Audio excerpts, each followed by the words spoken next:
Now to another frightening ordeal, this time for passengers on a tour bus headed to a taping of the Dr. Phil show. The bus crashed into the grounds of a church. Now, the bus left Camarillo this morning, headed to Hollywood, but just after getting off the 101 freeway, that bus crashed through a fence on Gower Street at Hollywood Presbyterian Church. Channel 4's Gordon Tokumatsu is live in Hollywood right now with the latest on that situation. Gordon. Well, Colleen, these passengers are all mothers of twins who live in Ventura County. Their destination this morning, a taping of the Dr. Phil show at Paramount Studios, not far from here. As you'll see, they didn't quite make it.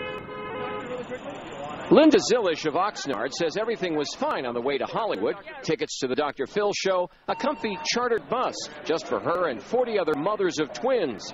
Their kids were not with them. We were just going down to be in the audience. Then they started to realize something was wrong. The bus started acting strangely on the 101. My friend next to me was thrown to the ground. I'm trying to grab her. Brakes on the full-size tour coach had somehow failed just as the driver approached the Gower exit. Firefighters say she knew she had a potential calamity on her hands right away. She did an extraordinary job in avoiding all the traffic on the freeway.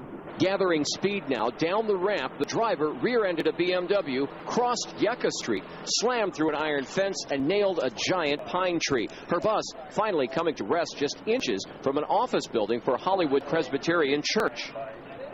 The bus are jumping out the windows. Tony Tennis was inside the church when he heard the tremendous boom. He and others ran out to see the bus. The tree it had shattered into splinters and dozens of shaken women. As for the driver, She couldn't get out. She was stuck from the steering wheel. She couldn't move. Fire officials say the driver got the worst of the injuries. 18 others were taken by ambulance, suffering from mostly neck and back injuries, none life-threatening. Zillis says she was scared to death.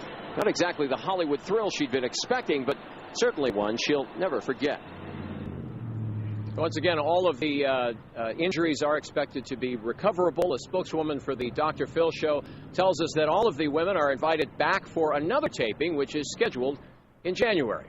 Live in Hollywood, Gordon Tokumatsu, Channel 4 News.